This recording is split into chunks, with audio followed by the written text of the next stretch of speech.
নূপুর নিক্কণ তোলে আলোর আভাসে, শরীরের ভাষা যেন কবিতাটি হাসে। হৃদয়ের যত কথা সুরের আশ্রয়ে, ডানা মেলে দেয় আজ ছন্দের বলয়ে। প্রতিটি ভঙ্গিমা যেন আকাশের তারা, নর্তকে এখানে আজ বাঁধনহারা।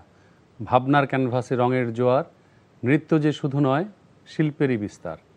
এই কবিতাটির নামকরণ করা হয়েছে নৃত্যের ছন্দে। দর্শক, আমন্ত্রণ জানাচ্ছি এনটিভির নিয়মিত আয়োজন সংলাপ প্রতিদিন আমাদের সাংস্কৃতিক সংগ্রাম অনুষ্ঠানে। আজ আমাদের সাথে উপস্থিত আছেন অত্যন্ত গুণী ও প্রতিভাবান একজন নৃত্যশিল্পী, যিনি শৈশব থেকে নৃত্য চর্চা শুরু করেন এবং পরবর্তীতে কলকাতার রবীন্দ্র ভারতী বিশ্ববিদ্যালয় থেকে ভরতনাট্যমে স্নাতক ও স্নাতকোত্তর ডিগ্রি অর্জন করেন। পরবর্তী সময়ে তিনি চেন্নাই থেকে ডান্স সাইকোলজি বিষয়ে প্রশিক্ষণ নেন। একজন তরুণ নৃত্যশিল্পী হিসেবে 2026 সালে বাংলাদেশের দ্বিতীয় সর্বোচ্চ বেসামরিক সম্মাননা 21 পদক অর্জন করে সবাইকে চমকে দেন। উপস্থিত আছেন বিশিষ্ট নৃত্যশিল্পী, নৃত্য শিক্ষক, সংগঠক ও সংস্কৃতিকর্মী অর্থী আহমেদ। চলুন দর্শক, কথা বলে আছি অতিথির সাথে। কেমন আছেন আপনি? আমি খুব ভালো আছি। খুব অনেক অনেক ধন্যবাদ আমাকে এত সুন্দর করে পরিচয় করিয়ে দেওয়ার জন্য। জি, আপনাকে স্বাগত জানাচ্ছি আমাদের স্টুডিওতে। তো প্রথমেই জানতে চাইব যে আমি বলছিলাম যে আপনি চেন্নাই থেকে ডান্স সাইকোলজির উপরে আপনি একটা প্রশিক্ষণ নিয়েছেন। তো এই নৃত্যের ক্ষেত্রে ডান্স সাইকোলজির আসলে বিষয়টা কেমন? ডান্স সাইকোলজি আসলে সাইকোলজি ব্যাপারটা আসলে সবগুলো ক্ষেত্রেই খুব ইম্পর্টেন্ট আমার মনে হয়। আর আমার বেসিক্যালি সাবজেক্টটা ছিল টিচার্স ট্রেনিং এবং ওটার মেজর ছিল ডান্স সাইকোলজি। আমার আম্মু যেহেতু সাইকোলজিতে পড়াশোনা করেছেন এবং উনি স্পেশাল চাইল্ডদেরকে নিয়ে জীবনের 40টা বছর কাটিয়েছেন, তো আমার এই বিষয়টা নিয়ে একটা আলাদা আগ্রহ ছিল সব সময়। তো সেই জায়গা থেকেই আসলে ডান্স সাইকোলজিটা বেছে নেয় এবং আমি বোঝার চেষ্টা করেছি যে সাইকোলজি ব্যাপারটা মানে স্টুডেন্টরা কিভাবে ভাবে, যে কোনো একটা প্রোডাকশন বা একটা পারফরমেন্স দর্শকরা দেখার সময় তারা কি চায়, কি ভাবে, অভিভাবকরা কি ভাবে। তো এই সবগুলো ব্যাপারই আসলে সাইকোলজির মধ্যে ইনক্লুডেড।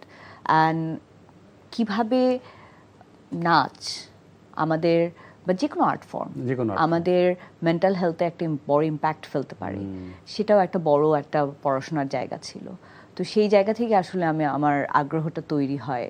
এটা খুবই গুরুত্বপূর্ণ যে স্বাভাবিকভাবে ধরেন আপনি কোনো নৃত্যনাট্য করতে যাবেন, সেই ক্যারেক্টার যিনি প্লে করছেন তাকে চরিত্র ধারণ করতে গেলেও তো একটা মনস্তাত্ত্বিক পরিবর্তনের মধ্য দিয়ে যেতে হয়, একটা প্রসেসের মধ্যে দিয়ে যেতে হয়। আবার টোটাল প্রোগ্রামটা বা টোটাল কি বলবো যে ওই আপনার প্রোডাকশনটা যখন ডিজাইন হয়ে যায়, আমরা যখন স্টেজে দেখি, সেটারও কিন্তু একটা আলাদা সাইকোলজিক্যাল ব্যাপার চলে আসে। হ্যাঁ, অডিয়েন্স ব্যাপারটা কিভাবে রিসিভ করবে, কি ধরনের কাজ দর্শক দেখতে চায়, কি ধরনের কাজের জন্য কি ধরনের দর্শক, তাদের মনের মধ্যে কি ধরনের প্রভাব পড়ছে, আবার যারা কাজ করছে স্টেজে তাদেরও তো এক ধরনের একটা প্রসেসের মধ্যে দিয়ে তারা যাচ্ছে। এবং শুধু নাচকে একটা এন্টারটেইনমেন্টের মধ্যে সীমাবদ্ধ না রেখে এটাকে কিভাবে একটা ওয়েলবিং অ্যান্ড হিলিং প্রসেস হিসেবে একজনের জীবনে ব্যবহার করা যায়, সেটা একটা বড় অংশ আমার মনে হয়। এবং এটা আমাদের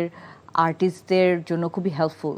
কেউ যদি ইন ফিউচার করতে চায় ডান্স সাইকোলজি বা এনি আর্ট সাইকোলজি নিয়ে পড়াশোনা, অনেক হেল্প করবে আমার ধারণা। তো আপনাকে নৃত্য অধিকার কর্মী বলা হয়ে থাকে।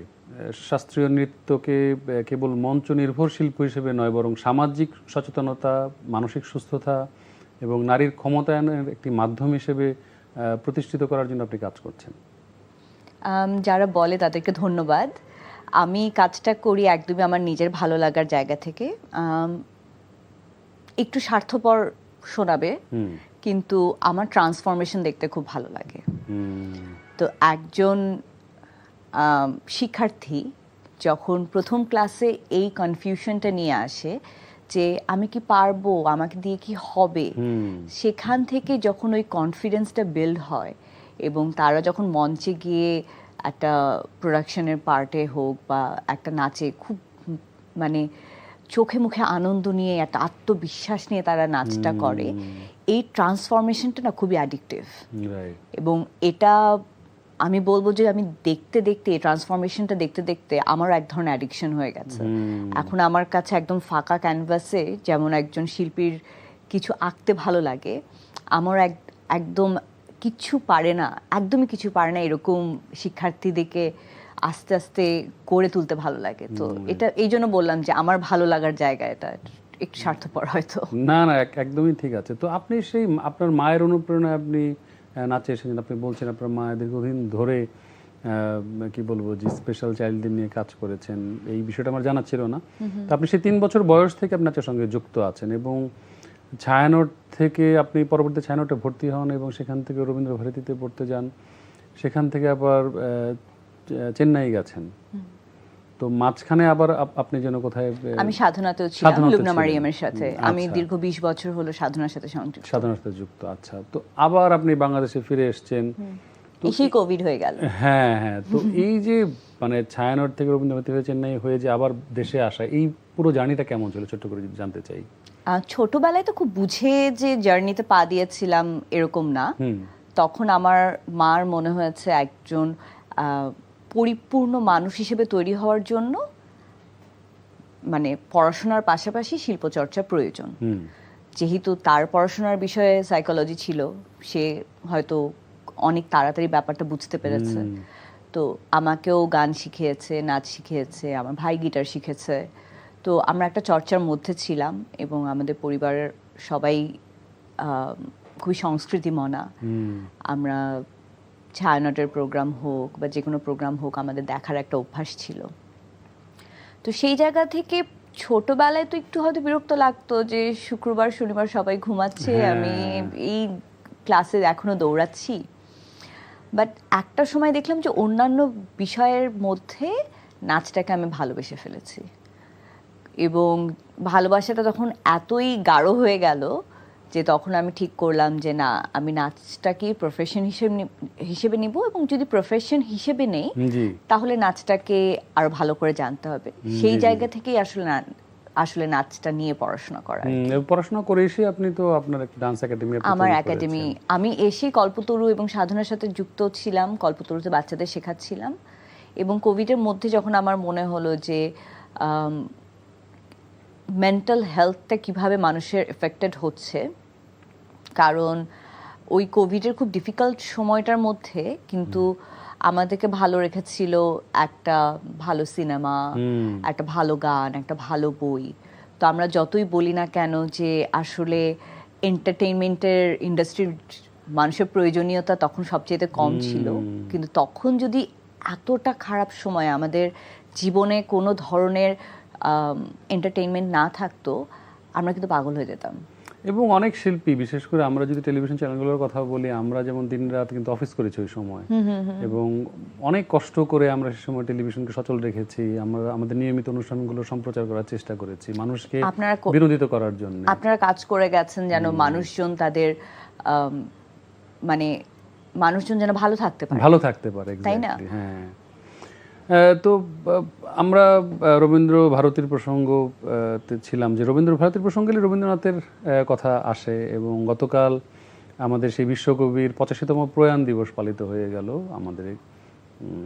তো রবি ঠাকুরের জন্মশতবার্ষিকী উপলক্ষে তার স্মৃতিকে চিরস্থায়ী করতে 1962 সালের 8 মে এই রবীন্দ্র ভারত বিশ্ববিদ্যালয়টি প্রতিষ্ঠা করা হয় এবং এটি কলকাতার জোড়াসাঁকোর ঠাকুরবাড়িতে অবস্থিত ছিল। আপনি বলছিলেন যে এটা শিফট হয়েছে, আমরা বিটি রোড ক্যাম্পাসে, এখন বিটি রোড ক্যাম্পাসে গেছে। আচ্ছা, তো সেই দিনগুলো কেমন ছিল? আর এই যে জোড়াসাঁকোর ঠাকুরবাড়িতে আমিও যদি মানে গেছি, সেখানে যে বা এই যে পড়াশোনার মধ্যে থেকে রবীন্দ্রনাথকে আসলে কতটা পাওয়া গেল? প্রথমত যে একটা ইউনিভার্সিটিতে যখন আপনি পড়েন যেখানে সবাই আসলে চর্চার মানে এনভায়রনমেন্টটাই আসলে সংস্কৃতি চর্চা, ক্যান্টিনে বসেও একটা নতুন গান, আড্ডার মাঝে একটা নতুন গান তৈরি হয়ে যাচ্ছে। আমরা এই ডান্স ডিপার্টমেন্টের স্টুডেন্টরা থিয়েটার ডিপার্টমেন্টের সাথে মিলে সুন্দর একটা প্রোডাকশন করছি, সেখানে মানে যন্ত্র বাজাচ্ছে ইনস্ট্রুমেন্ট ডিপার্টমেন্টের শিল্পীরা, এবং সবাই শিল্পী হতে চায়, শিল্পী হওয়ার একটা প্রসেসের মধ্যে দিয়ে আমরা যাচ্ছি। তো ওই পরিবেশটা আসলে অন্যরকম, যেটা আমরা রবীন্দ্র ভারতীতে পেয়েছি। আমি যখন যখন শান্তিনিকেতনে গিয়েছি বিভিন্ন কোলাবোরেশনে বা বিভিন্ন সময় ঘুরতেও, ওখানকার বন্ধু বান্ধবদের মধ্যেও আমি একই পরিবেশটা পেয়েছি আর কি। তো এই রবীন্দ্রভারতী বিশ্বভারতীর পরিবেশটা আসলে খুব যে মোটা দাগে আপনাকে রবীন্দ্রনাথকে চেনাবে তা না। এটা আসলে আপনার মধ্যে একভাবে ধারণ করিয়ে দিবে, যেটা যেই ফিলোসফি নিয়ে আমরা আসলে জীবনটাকে এখন ধারণ করি আসলে। তো আপনি বলছিলেন যে রবীন্দ্রনাথ মানে আপনি নানাভাবে নানান আপনার মানে কাজের মধ্যে রবীন্দ্রনাথ এসছে, সেটা কিভাবে যদি একটু বলেন। আমি আসলে যেহেতু আমার নাচ শেখার শুরুটা ছায়ানট থেকে, ঠিক আছে, এরপর আমি দীর্ঘ সময় সাধনার সাথে কাজ করেছি, এরপর রবীন্দ্রভারতী। তো আমার একদম ছোটবেলার প্রথম শেখা নাচও রবীন্দ্রনাথের নাচ। আচ্ছা। এবং আমি রবীন্দ্র নৃত্য করে একটা বড় সময় পার করেছি। এই কারণেই হয়তো বুঝে না বুঝে মানে আমি ওইদিকে একটু ঝুঁকে যাই আর কি, মানে মনটা ওইদিকেই টানে। বুঝতে পারছি। তো এমনিতে অর্থিয়ামের ডান্স একাডেমির যে আপনি শুরু করেছেন, আপনার নেতৃত্বে চলছে সেখানে, এবং এটা 3টা শাখা আছে ঢাকায়। তো এই একাডেমি কখন, কি ধরনের চিন্তা থেকে আসলে আপনি তৈরি করলেন, মানে কি ধরনের ভাবনা ছিল? প্রথমে আসলে একাডেমি রূপে বানাবো ওই রকম সাহস ছিল না, আরো ছোট ছিলাম, তো ওইভাবে আসলে চিন্তা করে শুরু করিনি। কিন্তু যখন শুরু করলাম, প্রথমে 25 জন স্টুডেন্টকে নিয়ে আমরা স্টার্ট করেছিলাম আমার যে অ্যাডাল্ট বিগিনার্স, বড়দেরকে শেখানো, কারণ তখন আমি ছোটদেরকে শেখাচ্ছিলাম কল্পতরুতে। তো আমার বড়দের মেন্টাল হেলথ নিয়ে কাজ করারটা তখন থেকে ইচ্ছাটা ছিল, এবং কাজ করাটা তখন থেকে শুরু। এবং প্রথমে কিন্তু আমার কাজ করার জায়গাটা শুরু করেছিলাম একটু ডান্স অ্যাপ্রিসিয়েশন কোর্সের মতো করে। হয় কি, আমরা যখন দর্শক সারিতে একজন শিল্পী বাদে একদম মানে স্বাভাবিক ডিসিপ্লিনের মানুষ হিসেবে একটা প্রোডাকশন দেখি বা একটা কাজ দেখি, আমাদের কাজটা অনেক সহজ মনে হয়। যারা চর্চার বাইরের মানুষ তাদের কাছে আসলে খুব সহজ মনে হয়। কিন্তু যারা এই প্রসেসটার মধ্যে দিয়ে জীবনে একবারও গেছে, তারা কিন্তু আসলে বুঝতে পারে যে একটা 5 মিনিটের নাচও মঞ্চায়ন করার জন্য কি পরিমাণ পরিশ্রম করতে হয়। সেটার কস্টিউম থেকে, মিউজিক রেকর্ডিং থেকে শুরু করে কনসেপ্ট, রিহার্সাল, এভরিথিং। তো আমি চাচ্ছিলাম কিভাবে সাধারণ মানুষদেরকে এই প্রসেসটার মধ্যে দিয়ে নিয়ে যাওয়া যায়। যত ওরা এই প্রসেসটার মধ্যে দিয়ে যাবে, এবং এই যে একটা গ্যাপ তৈরি হয়েছে সাধারণ মানুষ এবং যারা সংস্কৃতি চর্চা করে তাদের মধ্যে, এই গ্যাপটার মধ্যে কিভাবে একটা ব্রিজ ক্রিয়েট করা যায়, তখন আমার মনে হলো আমার একটা নন জাজমেন্টাল প্ল্যাটফর্ম ক্রিয়েট করতে হবে, যেখানে মানুষ নন জাজমেন্টাল একটা কমিউনিটিতে নাচ শিখবে, এবং তারা যখন মঞ্চে উঠবে তাদেরকে দেখতে সাধারণ দর্শক আসবে, এবং তাদেরকে দেখে সাধারণ দর্শকদেরও ছোটবেলার স্বপ্ন পূরণ করার ইচ্ছাটা মনে জাগবে। সবার তো নাচতে হবে না, কেউ গান শিখলো, কেউ গিটার বাজালো, যার যেটা ইচ্ছা করলো আর কি। খুবই সুন্দর। তো এই প্রসঙ্গ ধরেই বলতে হয় যে অতি সম্প্রতি আমরা দেখলাম যে শ্রাবণের এই সময়টাতে ঢাকার চারুকলায় যে ঘনঘটার যে আয়োজন ছিল, এবং আমরা দেখলাম যে একটা পর্ব হয়ে যাওয়ার পর আবার ঘনঘটার 2ও হলো। ঘনঘটা 1 গত বছর হয়েছিল। আচ্ছা, তো এর মধ্যে কি দুটো হলো না একটা হয়েছে? দুটো হলো। গত বছর একটা হয়েছে, গত বর্ষায় একটা হয়েছে, এই বর্ষায় একটা হয়েছে। আচ্ছা, ওটাই ঘনঘটা 2 নাম ছিল? ওটাই ঘনঘটা। প্রথমটা ঘনঘটা ছিল, পরটা ঘনঘটা 2। আচ্ছা, আমরা বলছিলাম আবার আসছে ঘনঘটা, কিন্তু মিডিয়া এবং দর্শক ঘনঘটা ইজিয়ার, ঘনঘটা 2 বলা বা ঘনঘটা 2 বলা ইজিয়ার আর কি। তো আমরা মানে এটা প্রাসঙ্গিকভাবে বলতে হয় যে ঘনঘটা নিয়ে ব্যাপক একটা আলোচনা হয়েছে অনেক দিন পর।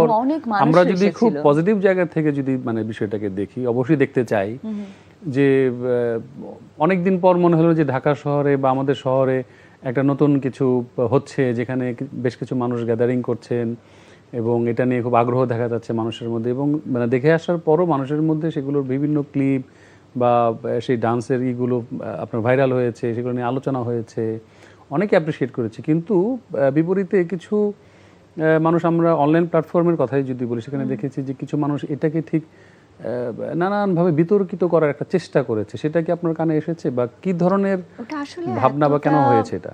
এতটাই কম হয়েছে, এতটাই সামান্য হয়েছে, কিন্তু অ্যাপ্রিসিয়েশনের পরিমাণটা আসলে, ভালোবাসার পরিমাণটা আসলে এত বেশি ছিল, ওগুলোকে ছাপিয়ে গেছে। ওগুলোকে অবশ্যই ছাপিয়ে গেছে। এবং যারা আসলে ঘন ঘটায় ওখানে উপস্থিত ছিল না, একটা, আপনি শিল্পী মানুষ, আপনি জানবেন যে একটা প্রোডাকশন বা একটা কাজ সামনাসামনি উপলব্ধি করা, সামনাসামনি দেখা, আর সেটার ফেসবুকে রিলস দেখা বা পরে ভিডিও দেখা কিন্তু অনেক ডিফারেন্ট। আমরা যখন একটা নাচের প্রোডাকশন করি বা আপনাদের থিয়েটার প্রোডাকশনেও হয়তো আপনারা লাইভ অডিয়েন্স হিসেবে যেই ভাইবটা পান, সেটা কিন্তু পরে রেকর্ডেড ভিডিওতে কিন্তু আর অতটা, এটা কখনোই সম্ভব, এটা সম্ভব না, তাই না? তো যারা আসলে প্রায় 15,000-এর মতো দর্শক ছিল উপস্থিত ওই দিন, অনেকে ঢুকতে পারেনি, 500-600 মানুষ। আমি এক্সট্রিমলি সরি ফর দেম। আমি মানে একদমই আমার আইডিয়া ছিল না এত ওভার ক্রাউডেড হবে, তাহলে আমরা হয়তো রেজিস্ট্রেশনের, ফ্রি রেজিস্ট্রেশনের একটা ব্যবস্থা করতাম। 500-600 মানুষ ঢুকতে পারেনি, কিন্তু যারা ওখানে উপস্থিত ছিল সবাই গলা মিলিয়ে গান করেছে, সবাই আমাদের সাথে একসাথে নেচেছে, এবং পুরো এই টিএসসি থেকে শাহবাগ পর্যন্ত একটা উৎসবের মতো হয়ে গেছিল। তো যারা, এবং বারবার গেট খুলে দেওয়ার জন্য চাপ দেওয়া হচ্ছিল, আমি পরে সব শুনেছি, কারণ আমি আসলে শিল্পী তো প্রায় 300 মানুষ, 300 জন, 300 জন শিল্পী সামলাবো না বাইরের দর্শক কি হচ্ছে, এগুলো তো অনেক ডিফিকাল্ট। দো এখন আমার অনেকগুলো টিচার তৈরি হয়েছে আমার একাডেমিতে, দে আর ভেরি হেল্পফুল। তাদের ওন কোরিওগ্রাফিও এই প্রোডাকশনে গেছে, যেটা আমার ইচ্ছা ছিল যে আসলে শুধু আমি নাচবো মঞ্চে তা না, মঞ্চে অন্যরাও নাচবে, আমি সামনে বসে দেখব, তরুণ কোরিওগ্রাফাররা তাদের কোরিওগ্রাফি প্রেজেন্ট করবে। তো এবার ঘন ঘটার পিছনে আমি ছাড়াও আরো 9 জন টিচার কাজ করেছে। তার মধ্যে একজন আমার অনেক সিনিয়র, সাইফুল ইসলাম সাকি, উনি ঢাকা বিশ্ববিদ্যালয়ের নৃত্যকলা বিভাগের টিচার। ওনার কাছে আমিও অনেক নাচ শিখেছি। এটা ঢাকা ইউনিভার্সিটি নৃত্যকলা ডিপার্টমেন্টের সহযোগিতা ছিল এখানে, না? বা ওদের আয়োজন ছিল এটা? না না না না, বেসিক্যালি ঘন ঘটা এক যেটা গত বছরের ছিল, সেটা আমাদের একদম ওন প্রোডাকশন ছিল। আচ্ছা, এটা আমাদের ওন ফাইন্যান্সে ওন প্রোডাকশন ছিল ঘন ঘটা এক। তো ঘন ঘটা একের সময় আমি যখন জায়গা নির্বাচন করি, তখন আমার কাছে দুটো অপশন মাথায়, মানে আমার প্রোডাকশন ডিজাইনের সাথে দুটো জায়গা মাথায় এসেছিল। একটা হলো চারুকলার বকুলতলা, যেহেতু ছোটবেলা থেকে আমি ওখানে অনেক নাচ করেছি, আমার খুব প্রিয় একটা জায়গা। আরেকটা জায়গা এসেছিল রবীন্দ্র সরোবর, কারণ আমি চেয়েছিলাম মানুষ খোলা আকাশের নিচে একদম বৃষ্টিতে ভিজে নাচ উপভোগ করবে। তো রবীন্দ্র সরোবর যেহেতু এনক্লোজড একটা জায়গা না, ওখানে আমার মনে হয়েছে যে আমি দর্শক বা সবার সিকিউরিটি এনশিওর করতে পারবো কিনা। এটা আমি গত বছরের কথা বলছি। কিন্তু তারপর যখন আমার বকুলতলার কথা মাথায় আসে, তখন মানে পুরো ব্যাপারটা না আর অনেক বেশি সবুজ হয়ে যায়। আমি বুঝাতে পারছি? জি জি জি জি। যেহেতু বকুলতলা অনেক বেশি গাছ, অনেক গ্রিন অ্যান্ড এভরিথিং, অনেক বেশি মানে সবুজ আর কি। তখন আমার মনে হয় এটার আসলে এটাই ঘন ঘটা হলে বকুলতলাতেই হবে। তো প্রথমবার তো যখন ঘন ঘটা করতে যাই, আমাকে তো খুব একটা চারুকলা পাত্তা টাত্তা দেয় নাই আর কি। তো তারপর আমরা ভেন্যুটা রেন্ট করি, কিন্তু প্রথমবার আমরা খুব ভালো সাড়া পাই, এবং প্রথমবারও এত প্রি হাইপ ছিল না। এবার যেমন একটা গতবারের জন্য এবার একটা প্রি হাইপ ক্রিয়েট হয়েছে, যেটা একটা বড় ক্রেডিট আমার স্টুডেন্টদেরও, কারণ তারা অনেক পাবলিসিটি করেছে, এবং 300 মানুষ পাবলিসিটি করলে আসলে আর কোনো পিআরের প্রয়োজন হয় না। তো তখন চারুকলা যখন দেখলো যে গতবারের ঘন ঘটা এত সুন্দর একটা প্রোডাকশন হয়েছে, মানুষ এত সুন্দর সুন্দর ফিডব্যাক দিচ্ছে, এবার যখন আমরা করতে গেলাম তখন আমাদের সাথে তারা যৌথ প্রযোজনায় করতে চেয়েছে। তো আমাদেরও একটা আস্থার জায়গা তৈরি হলো যে চারুকলায় করছি, চারুকলা যদি আমাদের সাথে সংযুক্ত হয় তাহলে আমাদের আর কিছু নিয়ে ভাবতে হবে না, অ্যাটলিস্ট সিকিউরিটি নিয়ে আমার কোনো টেনশন করতে হবে না যে মাঝে প্রোগ্রামের মাঝে কিছু হবে কি হবে না। তো যাই হোক, চারুকলা অনেক হেল্প করেছে আমাদের, কিন্তু প্রোগ্রামটা আমাদের ওন ফাইন্যান্সে হয়েছে। চারুকলা কিছুটা ভাড়া কমিয়ে দেওয়ার জন্য ভেন্যুর ভাড়াটা আমাদের জন্য অনেকটা সুবিধা হয়েছে আর কি। আমরা সহসা মানে নৃত্য নিয়ে এই ধরনের আয়োজন মানে এত মানে ঘনঘটা বা এই যে এক এক ধরনের কি বলবো যে মানে উচ্ছ্বাস মানুষের মধ্যে, দর্শকের মধ্যে, বা এই যে আপনি বলছিলেন অনেক ক্রাউড হয়েছে, এটা খুব একটা কিন্তু মানে দেখা যায় না আমাদের এখানে। এটা আমি এটা কেন বলবো হয়েছে আসলে এটা কি মনে হয়? এর থেকেও বড় বড় প্রোডাকশন হয় এবং এর থেকেও সুন্দর সুন্দর প্রোডাকশন ডেফিনেটলি হয়। আমার মনে হয় যে আমরা নৃত্যশিল্পীরা একটু মার্কেটিংয়ে দুর্বল। এখন আমাদের একটু মার্কেটিং শিখতে হবে। একটা ভালো কাজ করব কিন্তু দর্শক পর্যন্ত সেটার খবর পৌঁছবে না, সেটা হলে একটু ডিফিকাল্ট আসলে। কারণ এখন তো আসলে সবার হাতে হাতে ফোন, তো জি আমাদের সবার হাতে অনেক ইনফরমেশন। জি তো আগে যেমন ছিল, আমিও যখন ছোট ছিলাম তখন বেইলি রোডে একটা নাটক হলে বা কিছু হলে আমরা সবাই জানতে পারতাম। আপনি বলছিলেন যে এই যে ঘনঘটার যে মার্কেটিং পলিসিটা, কেন এটা নিয়ে এত আলোচনা হলো বা এত ক্রাউড হলো? সো গতবার আমাদের ঘনঘটায় পারফর্ম করেছিল 110 জন। জি তো 110 জন যখন পারফর্ম করেছিল আমরা একটা স্পেসিফিক হ্যাশট্যাগ ইউজ করেছিলাম। আমি পুরো প্রসেসটা বলে দিচ্ছি যেন অন্য ডান্সারদের নেক্সট প্রোডাকশনে হেল্প হয়। সো আমরা একটা স্পেসিফিক হ্যাশট্যাগ ইউজ করেছিলাম, জি। ভিজবো একসাথে। এবং আমাদের এই 110 জন খুব কিউট কিউট ছোট ছোট রিল বানিয়ে তাদের ফেসবুকে পোস্ট করেছিল। তাদের বন্ধু বান্ধব এবং পরিবারের সবাইকে আমন্ত্রণ জানিয়েছিল ঘনঘটা দেখতে আসার জন্য। আচ্ছা তো এর পরেও যখন এই হ্যাশট্যাগটা ভাইরাল হলো এবং এই হ্যাশট্যাগ দিয়ে শোয়ের পরেও আমরা যখন ছবি বা ভিডিও পোস্ট করা শুরু করলাম, তো একটা হ্যাশট্যাগের আন্ডারেই আমরা আসলে সব দেখতে পাচ্ছিলাম কে কি পোস্ট করছে। আচ্ছা গতবার 110 জন পারফর্ম করেছে, অডিয়েন্স হয়েছে 5000। হুম এবার 300 জন পারফর্ম করেছে, 3 গুণ অডিয়েন্স হয়েছে, 3 গুণ রিল হয়েছে। একটা টাকাও আমরা পিআর বা মার্কেটিংয়ের জন্য খরচ করিনি। আচ্ছা সো এটা ছিল আমাদের মার্কেটিং পলিসি। কিন্তু দর্শকের এসে যে ওরা যে এক্সপেকটেশনটা নিয়ে আসলো, ওদের ভালো লাগলো কি লাগলো না, সেটার পিছনে আসলে আমাদের অনেক খাটতে হয়েছে। 4টা মাস ধরে আমরা একটা প্রোডাকশনের পিছনে খেটেছি। জি প্রত্যেকটা পারফর্মার, প্রত্যেকটা টিচার, প্রত্যেকটা কোরিওগ্রাফার খুব যত্ন এবং ভালোবাসা নিয়ে এটার পিছনে কাজ করেছে। এবং প্রত্যেকটা প্রোডাক্ট আমাদের অ্যাডাল্ট বিগিনার্সদের যে প্রোডাকশনগুলো হয় সেগুলো কিন্তু খুব অর্গ্যানিক হয়। ভুল হচ্ছে এবং মানুষ জেনেই আসে যে ওরা আসলে প্রফেশনাল ডান্সার্স না। তো আমার মনে হয় এই অর্গ্যানিক ব্যাপারটা মানুষের খুব ভালো লাগে, এই র ব্যাপারটা। অ্যাট দ্য সেম টাইম ওদের যে আনন্দ যে ওরা স্বপ্ন পূরণ করতে পারছে, এইটা ওদের চোখে মুখে দেখা যায়। আমার মনে হয় এটা রিফ্লেকশন অডিয়েন্সের চেহারায় পড়ে। একদমই তাই। আসলে শিল্পীর বিষয়টা এমন যে আপনি সাধনা এবং ভালোবাসা, একাগ্রতা এবং চর্চা না থাকলে পরে এবং নিজে ধারণ না করলে পরে দর্শক সেটা বিশ্বাস করতে চান না। কখনো না। তো প্রাসঙ্গিকভাবেই আপনার 21শে পদক প্রাপ্তির বিষয়টা এসে যায় এবং আমি জানি যে আপনি এই বিষয় নিয়ে এর আগে বহুবার বহু জায়গায় কথা বলেছেন। তো এই এত তরুণ বয়সে এত কি বলবো যে আপনি নৃত্য নিয়ে খুব খুব বেশি সময় কাজ করছেন সেটা বলা যাবে না। আপনি যেহেতু সেই হিসেবে তরুণ, যেহেতু আপনার সামনে অনেক লম্বা পথ, তো এর মধ্যেই আপনি 21শে পদক পেয়ে সবাইকে চমকে দিলেন এবং সবাই অনেকে এটা নিতে পারলো না এবং তারা বলা বলে শুরু করলো যে উনি কে, ওনাকে তো চিনি না বা ওনাকে তো দেখি নাই বা ওনার সম্পর্কে জানি না। তো এবং এমন কথাও বলতে শোনা গেছে যে মানে এই পদক পাওয়ার জন্য তো আরো অনেক সিনিয়ররা ছিলেন। কথা সত্যি তো। হ্যাঁ তাই না? তো এটার ব্যাখ্যা আপনি দিয়েছেন আমি জানি। তো এটা শোনার পর বা এটা নিয়ে আলোচনা হওয়ার পর এই যে পক্ষে বিপক্ষে আপনার মানে আসলে কি কাজ করেছে?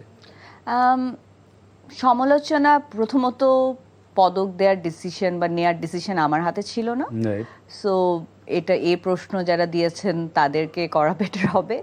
কারণ পদক পেয়ে চমকে দিয়েছেন না চাইতে আমার মনে হয় মোর অ্যাপ্রোপ্রিয়েট হবে পদক দিয়ে চমকে দিয়েছেন।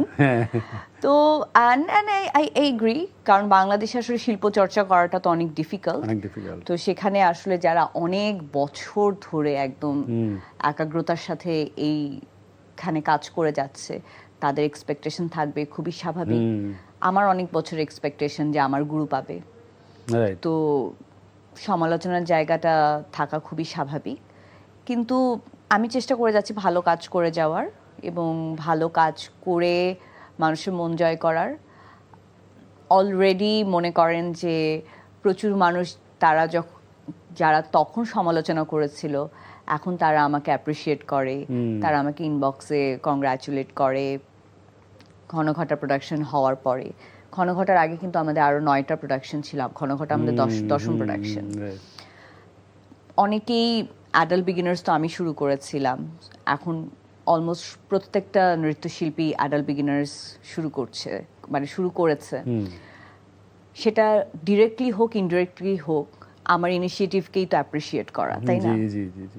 তো ওইটা আমার একটা ভালো লাগার জায়গা কাজ করে যে আমি একটা নতুন একটা ধারণা শুরু করতে পেরেছি, যে ধারণাটা এখন অনেককে চর্চা করছে এবং অনেকের সুযোগ হয়েছে যে নিজের ছোটবেলার স্বপ্নটাকে পূরণ করার জন্য শুধু আমার জন্য আমার ওয়েটিং লিস্টে অপেক্ষা করতে হবে না। এখন হয়তো আশেপাশে আমার থেকে অনেক ভালো টিচার আছে যাদের কাছে যেতে পারে। আপনি এক জায়গায় বলছিলেন যে আমাকে হয়তো নৃত্যশিল্পী হিসেবে শুধুমাত্র বিবেচনা করা হয়নি, নৃত্যে আমার যেই কাজ বা আমার যেই কি বলবো যে অবদান, হ্যাঁ, বা নৃত্য নিয়ে আমার যে ধরনের অ্যাক্টিভিটি সেটাকে হয়তো তারা মূল্যায়ন করেছে। আমাকে সেটাই বলা হয়েছে। কিন্তু আমার কথা হচ্ছে, প্রশ্নটা হচ্ছে যে এইটার সাথে রাজনীতি টেনে আনার অর্থটা আসলে কি?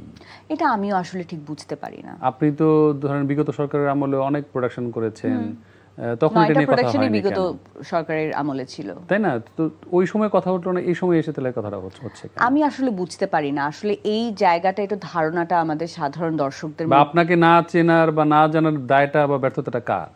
আমার নিজেরই মনে হয়, কারণ আমাদের সব নৃত্যশিল্পীরাই আসলে পরিচিতি পেয়েছে মডেলিং বা অভিনয়ের মাধ্যমে। আপনি একজন নৃত্যশিল্পীকেও বলতে পারবেন না যাকে সাধারণ দর্শক চিনে, কিন্তু শুধু মানে পরিচিতিটা নাচের মাধ্যমে আগে পেয়েছে।